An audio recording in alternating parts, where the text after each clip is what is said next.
तो hi guys, आपका हमारे YouTube चैनल MX36 टेक्निकल में हार्दिक स्वागत है। मैं आपका अपना दोस्त आज आपको प्री वेडिंग के बारे में बताऊंगा कि किस तरीके से प्री वेडिंग करी जाती है, किस तरीके से कैमरा सेटिंग होनी चाहिए। मतलब कुल मिला के हम प्री वेडिंग के बारे में जानने वाले हैं, बेसिक टू एडवांस लेवल। तो इस वीडियो में लगातार बने रहिएगा। तो ये वीडियो किन के लिए? ये वीडियो उनके लिए है जो बिगिनर है और प्री वेडिंग करना सीखना चाहते हैं। तो इसमें बिल्कुल एडवांस लेवल का आपको ज्ञान मिलेगा।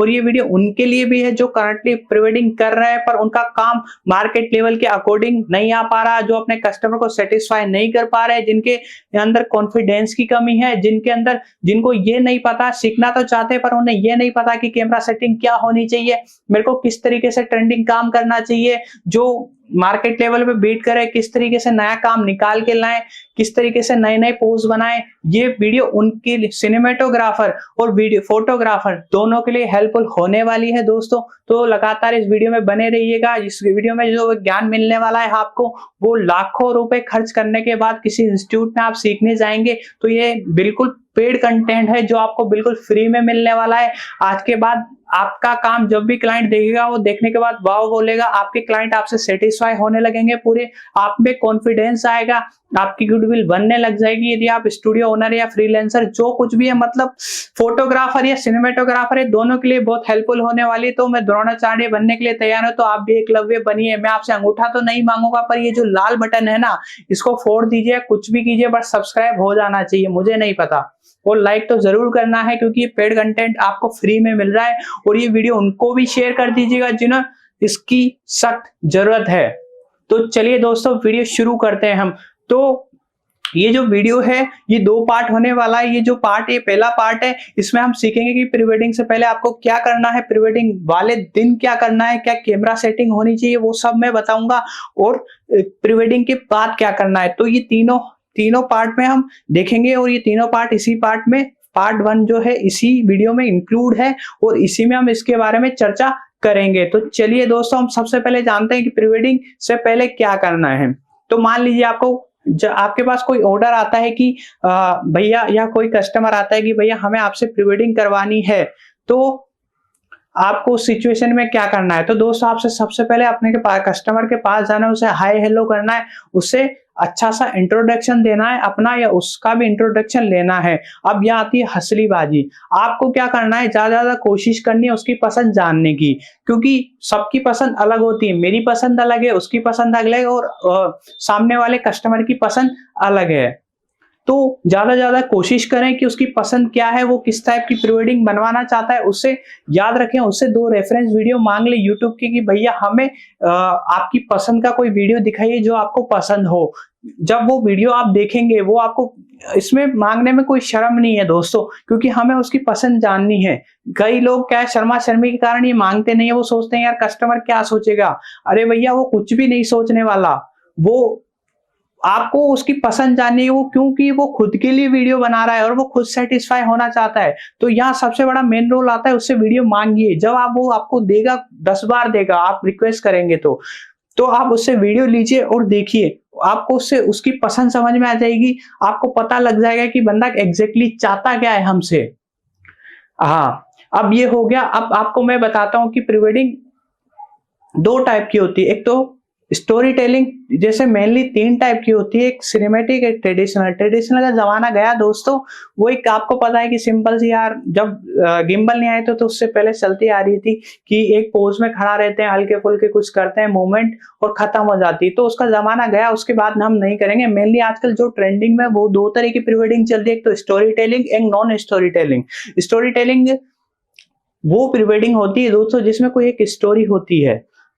जैसे मान लीजिए कि मैं प्री वेडिंग करवा रहा हूं। अब मेरी शादी जो है वो एक लव मैरिज है, तो उसमें मैं पूरी अपनी स्टोरी बताऊंगा कि मैं उस लड़की से ऐसे मिला, और उसको हम एक स्क्रिप्ट बना के अच्छे से तैयार करके पूरी जो उनकी रियल स्टोरी उससे करेंगे, तो बनाएंगे। तो ये एक story telling. Non story telling वो हो गई जो डायरेक्ट शुरू कर देते हैं, लड़का लड़की मिले, वीडियो में डायरेक्ट शुरू और घुमाया फिराया और खत्म। तो ये नॉन स्टोरी टेलिंग होती है। तो अब आपको क्या करना है कि कस्टमर से पूछना है कि आप किस तरह की प्री वेडिंग चाहते हैं, story telling, non story telling. मेरा सजेशन ये है कि जब भी आप वीडियो बनाएं तो हमेशा कोशिश करें कि वो कोई स्टोरी टेलिंग होनी चाहिए। अब आपको कस्टमर का, यहाँ आती है कस्टमर का व्यवहार। तो आपको कोशिश करना है ज़्यादा से जानने की बंदा इंट्रोवर्ट या एक्सट्रोवर्ट। इंट्रोवर्ट मैं बता दूं वो व्यक्ति होता है जो थोड़ा शर्मीला टाइप का होता है, वो ज़्यादा लोगों से बात करने में झिझकता है, उसको थोड़ी सी हिचकिचाहट होती है लोगों से बात करने में। ज़्यादातर ये लोग टॉपर होते हैं। तो और बाकी आते हैं बैक बेंचर, जो ज़्यादा से ज़्यादा बोलने में, जैसे हमारे और आपकी तरह होते हैं वो लोग जो ज़्यादा बोलने में लोगों से स्टूक होते हैं, इजीली फ्रेंडशिप कर लेते हैं, वो होते हैं एक्सट्रोवर्ट। तो ये कोशिश कीजिए जानने की वो इंट्रोवर्ट या एक्सट्रोवर्ट है। तो ये आप जान लेंगे तो काफी अच्छा होगा, क्योंकि जो एक्सट्रोवर्ट आदमी होता है वो आपसे ज्यादा सेटिस्फाई, मतलब ज्यादा कोशिश करेगा आपसे बताने की उसको एग्जैक्टली क्या चाहिए, क्या वो आपसे चाहता है। और दोस्तों यहाँ पे एक माइनस पॉइंट भी है, क्योंकि उसकी एक्सपेक्टेशन ज्यादा होगी, वो जल्दी से सेटिस्फाई नहीं होगा। तो ये चीज ध्यान रखिएगा। और प्लस पॉइंट ये होगी कि वो लोग जल्दी से आप जो एक्शन बताएंगे वो फटाफट कैप्चर कर लेंगे और जल्दी से बना देंगे। और जो इंट्रोवर्ट होते हैं वो थोड़े हिचकिचाहट करते हैं थोड़ा सा, तो उसके लिए हमें क्या करना होगा कि उसके लिए हल्के फुल्के मूवमेंट करने होंगे। तो चलिए, ये बात तो हो गई कि आपने फिक्स कर लिया कि किस टाइप की स्टोरी है, ये जान ली। इसके बाद नेक्स्ट टॉपिक आता है गाना सिलेक्शन। दोस्तों गाना जो सिलेक्शन है वो मैं उसके लिए आपको सजेशन देना चाहूंगा कि जो भी गाना सेलेक्ट कराएं कोशिश कीजिएगा कि कस्टमर ट्रेंडिंग गाना चूज करे, और वो भी एक ही करे, क्योंकि एक ही गाना, और मान लीजिए अगर एक ही गाना चूज मैं इसलिए कह रहा हूं क्योंकि जो स्टोरी होती है वो एक ही गाने से शुरू होती है। यदि हम बार बार में रिमिक्स करेंगे या फिर गाना चेंज करेंगे तो वो स्टोरी टूट जाती है, उसमें मजा नहीं आता। उससे ये होता है कि उसको मजा नहीं आएगा। और जो रिदम होता है ना गाने का, जो स्लो से अब्बड़ तक जाता है, जब तक मान लीजिए रोमांटिक सीन चल रहा है और यार एकदम से सिचुएशन गाना चेंज हो गया, तो गाना पीक पे सिचुएशन चेंज हो जाती है तो थोड़ा सा अजीब सा लगता है। तो गाने की बीट पे जो हम बिठाता है ना एडिटर, वो बहुत इंपॉर्टेंट होता है। तो आप जब भी गाना करें, जब भी कोई गाना सिलेक्शन कराएं, हमेशा ट्रेंडिंग गाना चूज कराएं और एक ही गाना कोशिश करें कि एक ही गाना। और फिर भी अगर कस्टमर नहीं मानता तो ज्यादा से ज्यादा 2 गाने रखा है। ऐसा नहीं कि यार पूरा ही मिक्स कर दिया, कबाड़ा हो गया, तो यार वो नहीं चलता। उससे आपकी वीडियो एक बनेगी पर वो उस लेवल की नहीं बनेगी जो आप चाहते हैं। ट्रेंडिंग काम आप लोगों को दिखाना चाहते हैं। और मैं ट्रेंडिंग गाना क्यों बोल रहा हूँ, क्योंकि आजकल की जो जनरेशन है, कस्टमर है, वो हमसे एक कदम आगे चलता है। वो पहले से ही गूगल पे सब पे सर्च करके आता है कि प्री वेडिंग क्या करे, उसे सब काम का पता है, सब कुछ पता है कि आजकल ये ट्रेंडिंग काम चल रहा है। क्योंकि वो अगर काम कराएगा आपसे तो ट्रेंडिंग ही काम कराएगा, वो चाहेगा कि यार कुछ यूनिक हो। तो और दूसरा एक और फायदा है कि कस्टमर सर्च मारता है कि pre wedding, latest pre wedding YouTube पे या कहीं पे भी, तो ट्रेंडिंग जो गाना होता है, मान लीजिए ट्रेंडिंग गाना उसे पसंद आया तो वो गूगल पे आएगा और आपका वर्क दिखेगा। इससे आपकी गुडविल भी बढ़ेगी और ज्यादा से ज्यादा लोगों की नजरों में भी आप आ पाओगे। तो अब गाना सिलेक्शन हो गया है, तो अब आपकी तैयारी, आप घर पे आए। इसके बाद नेक्स्ट स्टेप होता है आप घर पे आए, उनसे लोग, हाँ इससे पहले एक और सिचुएशन है कि अब आपने उसका व्यवहार जान लिया, उसकी पसंद जान लिया, और उससे पूछ ले कि आपको कौन सी लोकेशन पसंद है। तो दोस्तों आप उसके हिसाब से लोकेशन पूछिए, क्योंकि लोकेशन एक तो हम डिसाइड कर सकते हैं, कस्टमर ज्यादा ही कोशिश कीजिए कि कस्टमर ही डिसाइड करे, क्योंकि कस्टमर का यार यहाँ पे बजट का भी इशू होता है थोड़ा, और थोड़ा कन्वीनियंस में भी दिक्कत आती है। और मान लीजिए आप कोई अच्छी पसंद हो जगह, तो आप उसे सजेशन भी कर सकते हैं कि भैया आप कुल्लू चलें, मनाली चलें, या फिर हम लेह लद्दाख वाली जगह शूट करें। अगर वो अच्छा बजट वाला कस्टमर है तो आप उसे अच्छी जगह भी ले जा सकते हैं। स्टूडियो के बारे में बताया कि आजकल काफी सारे अच्छे अच्छे स्टूडियो की फैसिलिटी हो गई है। आप अपने नियर बाय स्टूडियो सर्च मारिए, फोटो फ्रेम, जैसे अगर जयपुर में है तो काफी सारे स्टूडियो है, फोटो फ्रेम है, डीओपी, डेस्टिनेशन ऑफ पिक्चर है, मतलब वेरियस टाइप ऑफ पिक्चर है। गुजरात वगैरह इन सब जगह, दिल्ली वगैरह में स्टूडियो आजकल खुलते जा रहे हैं, जो छोटे छोटे वहां पे फ्रेम बने होते हैं, तो उनका यूज आप लेना शुरू कर दें। क्योंकि वहां पे सबसे अच्छा फायदा ये है कि एक तो पेड होती है लोकेशन, तो आपको सारे प्रूफ्स वगैरह वहां पे मिल जाते हैं, और आसानी से आप वहां पे क्या कर सकते हैं, शूट कर सकते हैं। वो सारी सुविधा आपको दे देते हैं और ज्यादा जगह हमें घूमना नहीं पड़ता।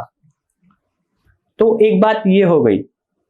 अब आपने ये कर लिया, अब आपको वहां से आ जाना है। घर आके आप क्या करेंगे कि पूरी स्क्रिप्ट तैयार करेंगे उसकी, कि हमें ये एक्शन यहाँ लेना है, मतलब पूरी स्टोरी जैसे एक डायरेक्टर करता है वो पूरी स्टोरी लिखना आपको एक पेज में लिखना पड़ेगा, और उसमें आपको करना पड़ेगा कि हमें ये वाला एक्शन शूट करना है, हमें ये वाला ये करना है। स्टोरी के अकॉर्डिंग आपको एक्शन तैयार करने होंगे, और आपको क्या करना है कि YouTube पे जाकर के उस ट्रेंडिंग गाने के अकॉर्डिंग आपको सर्च मारना है कि कहीं यार कोई प्री वेडिंग तो नहीं बनी, अगर बनी है तो आप देखिए। आपको दूसरों का भी काम देखना है ताकि अपना काम को आप इम्प्रूवमेंट कर पाए। तो ये जो बेसिक चीज है ना यार, ये बहुत इंपॉर्टेंट है। तो आप ये देखिए कि यार ट्रेंडिंग में कुछ ने क्या बनाया, कैसा बनाया, इससे आपको अपने कंपटीशन का भी एनालाइज हो जाएगा, और आप कुछ नए टाइप के यूनिक स्किप करेंगे। और जैसे जैसे एक्शन उनके आपको बना आए कि हाँ यार हमें ऐसा करना है, ऐसा करना है, इस लोकेशन पे ये करना है। और दूसरी बात कि आप जो लोकेशन कस्टमर ने बताई है उसे एक बार गूगल पे सर्च मारिए, और वहां पे आजकल तो 3D का ऑप्शन आ गया है, और उसे अच्छे से देखिए। उसे देखिए कि यार यहाँ पे कौन कौन सी लोकेशन है, क्या क्या है इस जगह, ये फ्रेम। आप देखने का फायदा ये होगा कि दोस्तों कि आपको पता लग जाएगा कि हाँ यार यहाँ पे जो मेरा स्क्रिप्ट है उसके अकॉर्डिंग शॉट यहाँ पे अच्छा आएगा। आपको पहले ही फ्रेम का पता लग जाएगा, चाहे आप फोटोग्राफर या वीडियोग्राफर हो, तो आपको पहले ही फ्रेम का पता लग जाएगा कि यार यहाँ पे अच्छा आएगा। उस दिन क्या होगा कि आपको डायरेक्ट जाना है और शूट करना है, और उससे आपको कॉन्फिडेंस होगा, और कस्टमर को भी लगा कि हाँ यार ये एक्सपीरियंस बंदा है। अगर आप बिगिनर हो तो एक्सपीरियंस बंदा है और उसको बहुत नॉलेज है, यहाँ पहले भी आ चुका है, तो हमारा शूट अच्छा होगा। मतलब उसमें कस्टमर में और आप दोनों में कॉन्फिडेंस बिल्डअप हो जाएगा। तो ये जरूर कीजिएगा। अब आपकी बारी आती है प्रॉप्स की। तो दोस्तों प्री वेडिंग में प्रॉप्स बहुत ही ज्यादा इंपॉर्टेंट होते हैं। प्रॉप्स क्यों इंपॉर्टेंट होते हैं? ये आपका बैकग्राउंड बनाने में बहुत हेल्प करते हैं, कुछ यूनिकनेस लाते हैं। जैसे आपको मैं कुछ प्रॉप्स बताता हूँ। ये रेनबो फॉग, देखिए अब मैं आपको एग्जांपल देता हूँ कि ये देखो रेनबो फॉग, स्क्रीन पे आप देख सकते हैं कि रेनबो फॉग से हमारा बैकग्राउंड कितना प्यारा बन गया है।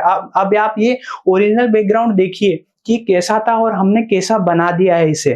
तो कुछ ये प्रोप्स हैं, जैसे बबल मशीन हो गई, आप इसका बबल का भी यूज ले सकते हैं, इससे भी बैकग्राउंड काफी अच्छा बनता है। ये रेनबो, आजकल तो एक रेनबो वाला क्रैकर्स भी चल रहा है, आप इसे यूज ले सकते हैं। फोक बैकग्राउंड में यूज ले सकते हैं, नॉर्मल फोक, उसमें आप रात में लाइटिंग डालते हैं। काफी गानों में, अगर गाने आप देखेंगे, पंजाबी गाने, हरियाणवी गाने, उनमें काफी सारे ये यूज होती है। काफी सारे फोक का काफी जगह इस्तेमाल होता है, मूवी वगैरह में वीडियो को रिवील करने में, या फिर जो टेक्निक होती है इसकी मदद से आप यूज ले सकते हैं। तो आपको क्या करना है, जो आपके शूट के अकॉर्डिंग है उनको प्रॉप्स को पहले ही अरेंजमेंट कर रखना है, जिसके शूट, ताकि आपको शूट वाले दिन कोई दिक्कत ना हो। सारे अरेंजमेंट एक जगह रख लीजिए करके। ये हो गया। अब आपको क्या करना है, जो आपकी स्क्रिप्ट है उसके अकॉर्डिंग आपको ड्रेसेस बतानी है। एक प्री वेडिंग में कम से कम 6 ड्रेसेस तो मिनिमम होनी चाहिए, 6 नहीं तो 5, पर ये कंपलसरी है। और ड्रेसेस इस प्रकार से हो कि ट्रेडिशनल जगह है वहां पे ट्रेडिशनल ड्रेस वो पहने, मॉडर्न जगह हो तो मॉडर्न ड्रेस पहने, ऐसा होना चाहिए। और कोई पार्क वगैरह हो तो वहां पे simple jeans T shirt lower सब कुछ चल जाएगा, उसकी कोई दिक्कत नहीं होगी। दिक्कत ये होती है दोस्तों, जब कोई मॉडर्न जगह और आप वहां पे ट्रेडिशनल, जैसे क्लब वगैरह है वहां पे गए, तो वो मॉडर्न जगह है यार, वहां पे लहंगा चुन्नी या फिर कोई भी ट्रेडिशनल ड्रेस वहां पे इंडो वेस्टर्न अच्छी नहीं लगेगी। और आप किले वगैरह गए वहां पे मॉडर्न अच्छी नहीं लगेगी, वहां किले वगैरह या फोर्ट वगैरह कोई हिस्टोरिकल पैलेस है वहां पे ट्रेडिशनल जगह ही अच्छी लगेगी। और दोस्तों ये ड्रेसेस जो है वो किसी भी सॉन्ग के लिए, किसी भी प्री वेडिंग के लिए, किसी भी मूवी के लिए बहुत इंपॉर्टेंट रोल निभाती है।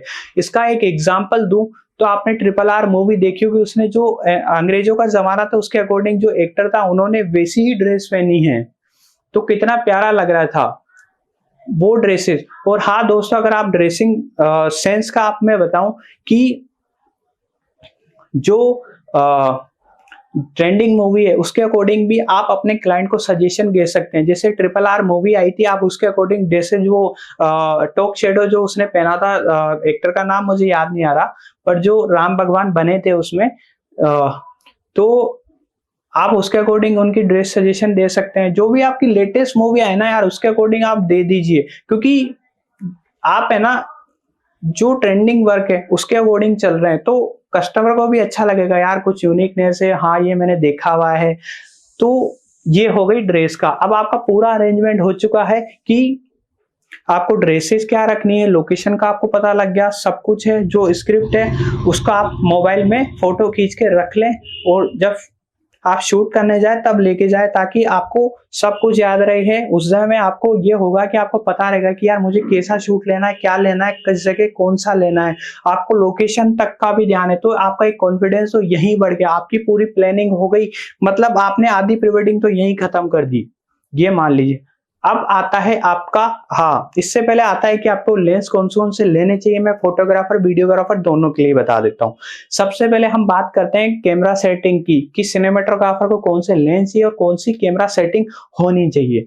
तो आते हैं हम सबसे पहले सिनेमेटोग्राफी पे। सिनेमेटोग्राफी में तीन तरह के लेंस जरूरी होते हैं। अगर आप बिगिनर है तो कोई दिक्कत नहीं, आप लेंस को इंटरचेंजेबल कर सकते हैं, वो मैं बता दूंगा अभी। तो सबसे पहले आती है कैमरा सेटिंग। दोस्तों जो मोस्टली प्री वेडिंग या वेडिंग होती है, हाईलाइट वाली या फिर कोई सॉन्ग होती है, वो 120 एफपीएस पे ही शूट होते हैं, क्योंकि जितना ज्यादा एफपीएस होगा उतनी ज्यादा स्मूथनेस आएगी, उतना ही अच्छा स्लो मोशन आएगा, उतनी ही अच्छा फ्लो आएगा एक वीडियो में। और हमेशा ध्यान रखें कि जब भी आप प्री वेडिंग शूट कर रहे हैं तो उसके जस्ट जो आपका एफपीएस है उसके जस्ट डबल शटर रखें। जैसे ज्यादातर दो तरह के लोगों के पास एफपीएस होते हैं, कि एक तो 100 एक 120 एफपीएस। तो आप हमेशा ध्यान रखें कि जैसे आप 100 एफपीएस ले रहे हैं तो उसका जस्ट डबल शटर होना चाहिए 200। दोस्तों कभी भी शटर कम या ज्यादा नहीं करें। कई दोस्त क्या करते हैं कि भैया शटर स्लो मोशन लाने के लिए शटर जो है ऑलरेडी डबल कर लेते हैं। तो मान लीजिए मेरी शो है वो 300 ले जाता है, उससे क्या होता है स्लो मोशन आ जाता है। अरे यार दोस्तों क्यों करना है ऐसा।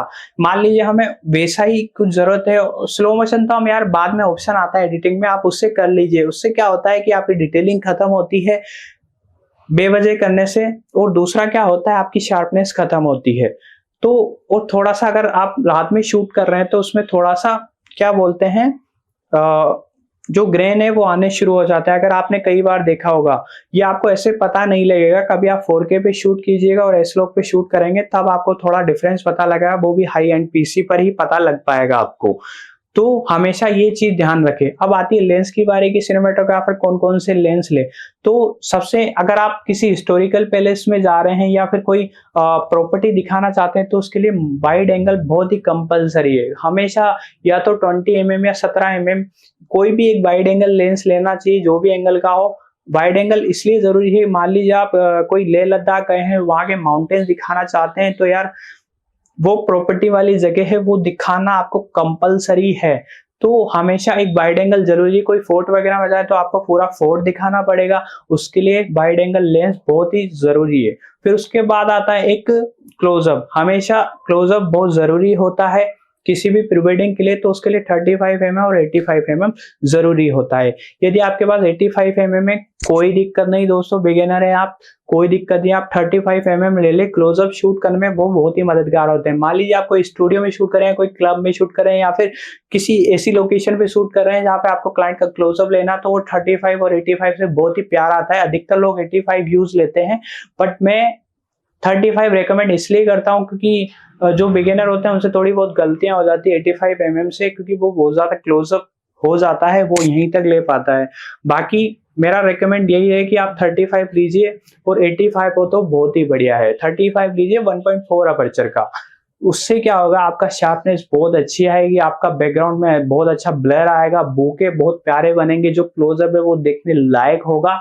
और जो क्लाइंट चाहता है कि यार जो मैंने लोकेशन चूज की पेड लोकेशन, उससे उसकी प्रॉपर्टी भी दिख जाएगी, तो 35 mm इसलिए मैं रेकमेंड करता हूं। बाकी 85 mm ले सकते हैं, आपकी मर्जी हो क्लोजअप में, वो है, वो तो एक ऑप्शन है कि यार आपके पास नहीं है तो आप 35 यूज ले लीजिए। बाकी 35 यूज लेंगे तो वो सफिशिएंट है। तो दो लेंस आपके लिए सफिशिएंट है, एक तो 35 और एक वाइड एंगल, कोई सा भी ले लीजिए, इतना आपका काम सही है यार एक प्री वेडिंग के लिए।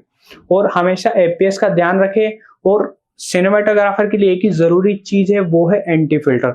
एंटी फिल्टर बहुत जरूरी होता है दोस्तों। यदि आप दिन में शूट करते हैं और आपको शटर स्पीड भी सेम रखनी है और अपर्चर भी आपको सेम रखना है, हाई अपर्चर रखना है 1.4 1.8, तो उसके लिए एंटी फिल्टर जरूरी है। कई दोस्त बताए क्या करते हैं कि एंटी फिल्टर ही यूज नहीं लेते, उन्हें वो चाहते हैं यार शटर में, और शटर बढ़ा ही नहीं सकते वो, तो वो क्या करते हैं अपर्चर पूरा खोल देते हैं, इससे आपकी क्वालिटी डाउन होती है दोस्तों। ऐसा नहीं कीजिए, आप हमेशा अपनी क्वालिटी बढ़ाएं और जितना ज्यादा अपर्चर हो उतना ज्यादा प्रीवेडिंग में यूज कीजिए, क्योंकि यार मैंने देखा है यार लोग बार ब्लर के पीछे भागते हैं, वो चाहते हैं कि यार जितना अच्छा बोका बनेगा उतना अच्छा उनका अच्छा रहेगा, वो चाहते हैं कि बस हम दिखे प्रॉपर्टी से, उनको कोई मतलब नहीं होता।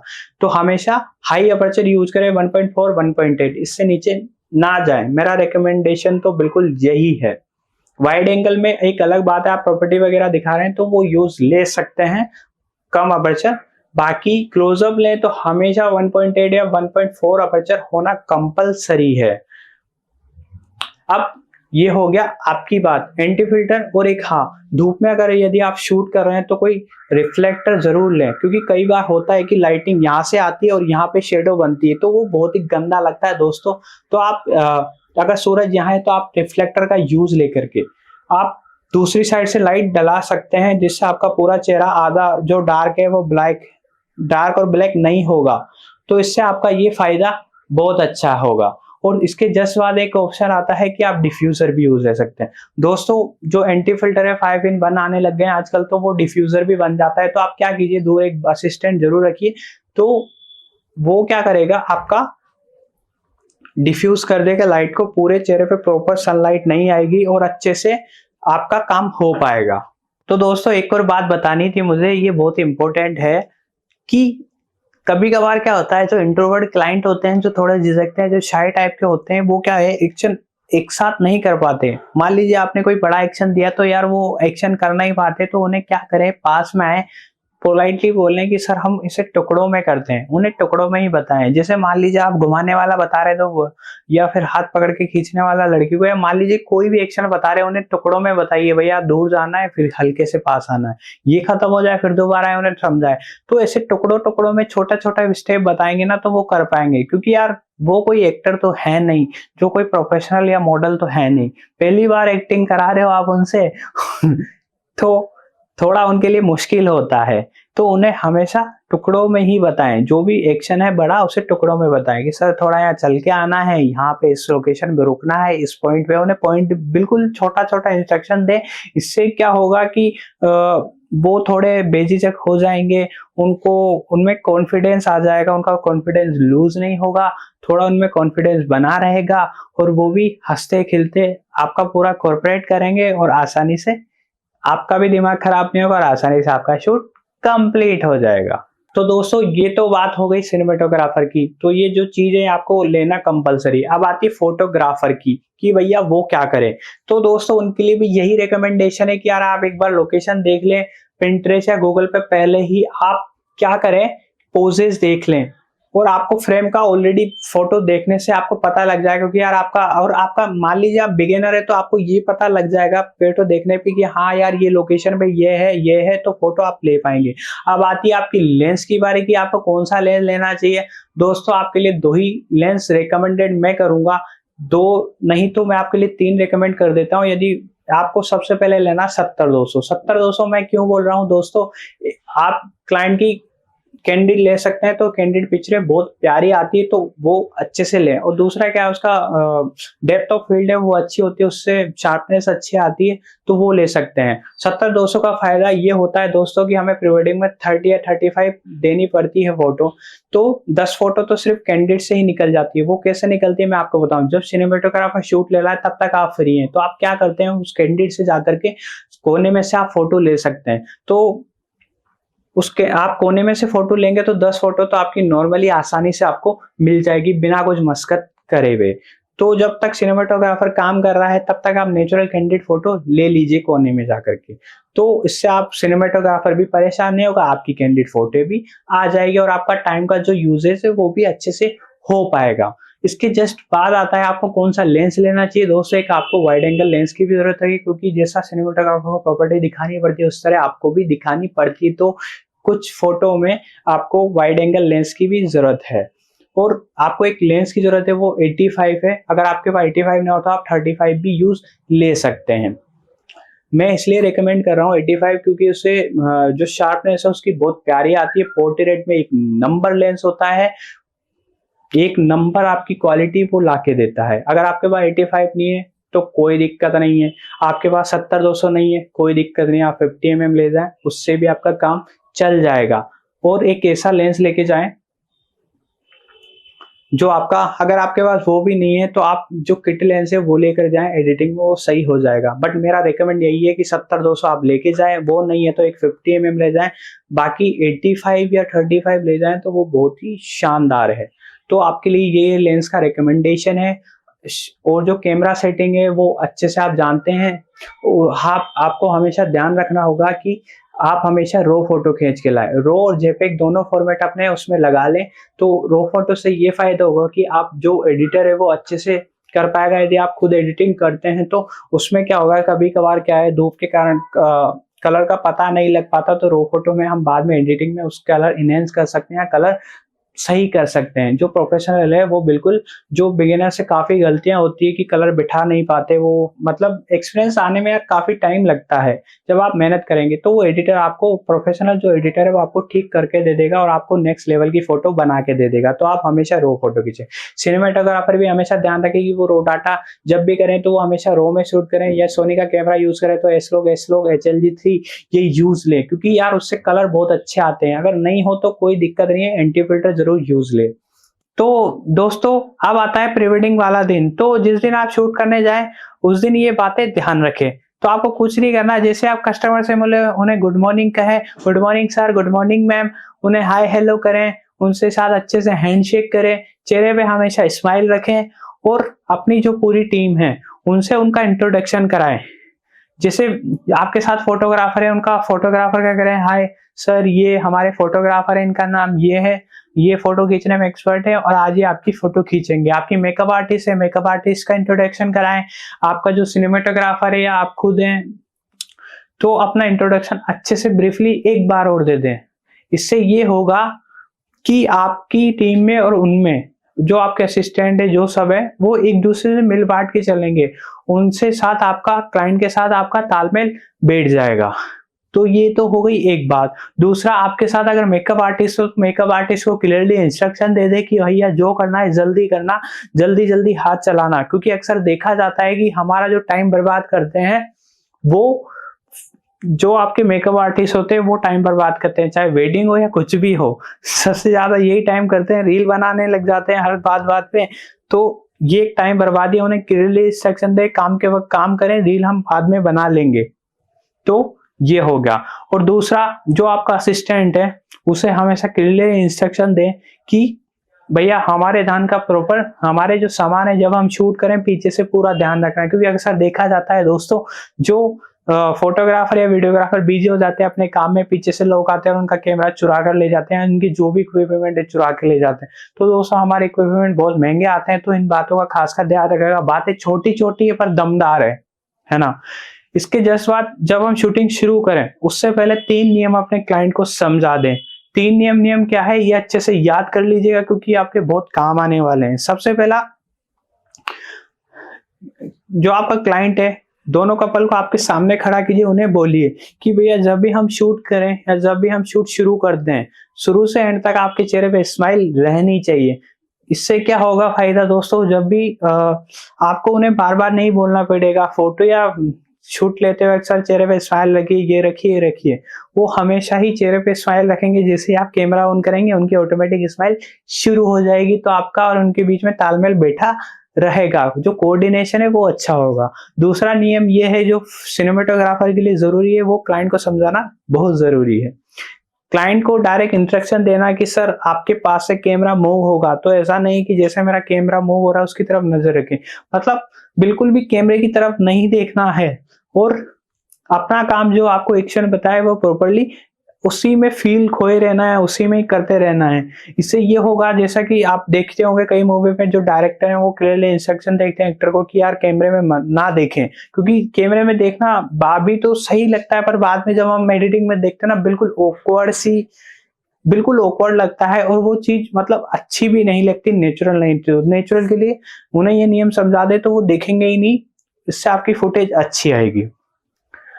फिर इसके बाद जस्ट दूसरा नियम है कि उन्हें एक और नियम समझाएं कि जी सर, सर मैम, आज आपको शर्म भूल जानी है, थोड़ा शाइनेस छोड़ देनी है, क्योंकि हम जो काम करने आए हैं अपने और उनके जो घर फैमिली वाले हैं, अगर वो उन्हें देख के शर्माते हैं तो उन्हें क्लियरली इंस्ट्रक्शन दें घर वालों की, जब भी शूट शुरू हो कि आप दूर चले जाएं, जब शूट खत्म हो जाए तब आ जाइएगा। क्योंकि यार देखा जाता है अक्सर यार वो उनके साथ जो आते हैं उन्हें देख कर हंसते हैं या पीछे से वो हटाते हैं। तो ये 3 नियम खासकर बिल्कुल ध्यान रखें।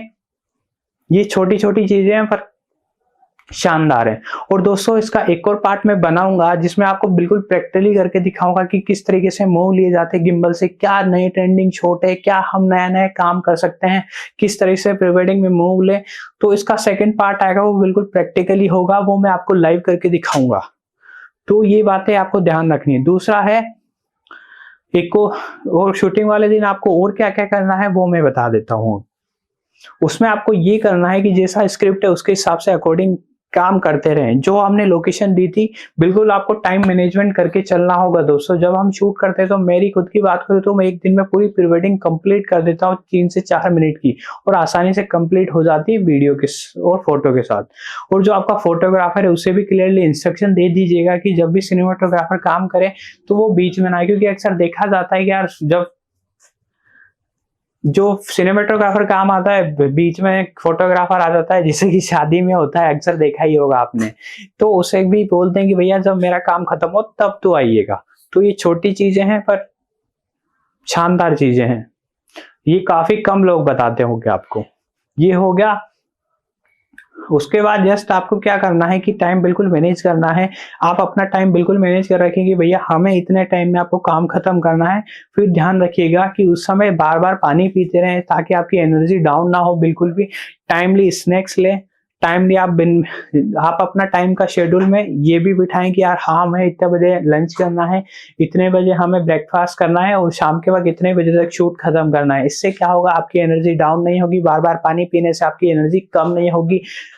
यदि आपका क्लाइंट थोड़ा सा भी शर्मा रहा है या कुछ हो रहा है तो उसे फ्रेंडली बिहेवियर करें, उसे थोड़ा ऊंची आवाज में बात ना करें, थोड़ा बेझिझक रहें, बिल्कुल कूल होने की, बिल्कुल कूल बने रहें, अपने व्यवहार में बिल्कुल शांति बनाए रखें। क्योंकि उस दिन के लिए जितना आप दिमाग ठंडा रहेगा बिल्कुल प्रेशर नहीं आएगा आपके दिमाग में और आप में चेहरे में स्माइल बनी रहे। यदि आपका जो क्लाइंट है जब शूट कर रहे हैं तो वो स्माइल नहीं करता तो कुछ ऐसा ट्राई कीजिए कि वो स्माइल करे, उसे बीच बीच में जोक सुनाइए, कुछ फनी बातें कीजिए, मतलब कुछ ऐसा कीजिए कि यार उसके चेहरे पे स्माइल बनी रहे। प्रोप्स का अच्छे से यूज लीजिए, उनका मेजरमेंट कीजिए टाइमली।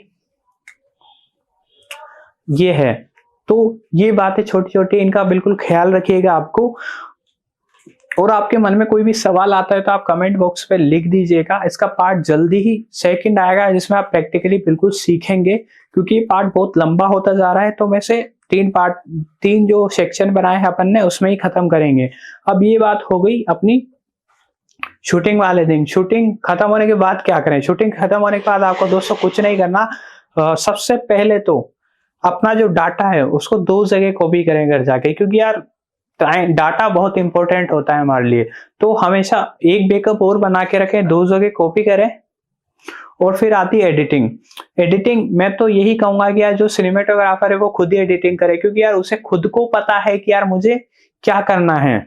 और जो आपका काम हो गया है वो एक और बात ध्यान रखे कि यार हमेशा है ना ट्रेंडिंग वाले ट्रांजेक्शन बनाते रहे। लाइक आजकल देखा है कि हैंड जो रील्स वाले ट्रांजेक्शन है, कैमरे के आगे हाथ लगाया हटा दिया। मैं कुछ एग्जांपल जैसे रील यहाँ स्क्रीन पे बता रहा हूँ, इसे देखिए कि ये जो लोग करते हैं, जैसे ऐसे उचक गई, ड्रेस चेंज हो गई, लोकेशन चेंज हो गई, फ्रेम टू फ्रेम वाले ट्रांजेक्शन। तो ये एडिटर को बोले कि यार ऐसे ट्रांजेक्शन बना। और जो एडिटर है वो अच्छा और प्रोफेशनल होना चाहिए। अगर आप खुद एडिटिंग करते तो बहुत ही बढ़िया है, वरना एडिटर के पास जाए तो यार आप उसके पास बैठ के ही काम कराएं उससे, क्योंकि यार उसको नहीं पता कि यार आपने क्या काम किया है। जो आपका काम है वो आप ही के दिमाग में, तो उसके पास बैठ कर ही एडिटिंग कराएं तो ये ज्यादा बेस्ट होगा। अगर आप एडिटिंग सीखना चाहते हैं तो कमेंट बॉक्स में लिख दीजिए। मैं डेविंसी रिजॉल्व, प्रीमियर प्रो जो भी बेस्ट सॉफ्टवेयर है वो आपको सिखाऊंगा, उनमें एडवांस लेवल की कलर ग्रेडिंग करना सिखाऊंगा। तो दोस्तों ये वीडियो यहीं समाप्त करता हूँ, बहुत लेंथी हो गया है। आई होप ये वीडियो आपको पसंद आएगा। पसंद आए तो इसे लाइक कीजिए और इसे शेयर जरूर कीजिएगा अपने दोस्तों के साथ। और मैं यही चाहूंगा दोस्तों, जितने ज्यादा लाइक आएंगे उतनी जल्दी इसका नेक्स्ट पार्ट आएगा जो बिल्कुल प्रैक्टिकली होगा। जय हिंद, जय भारत दोस्तों।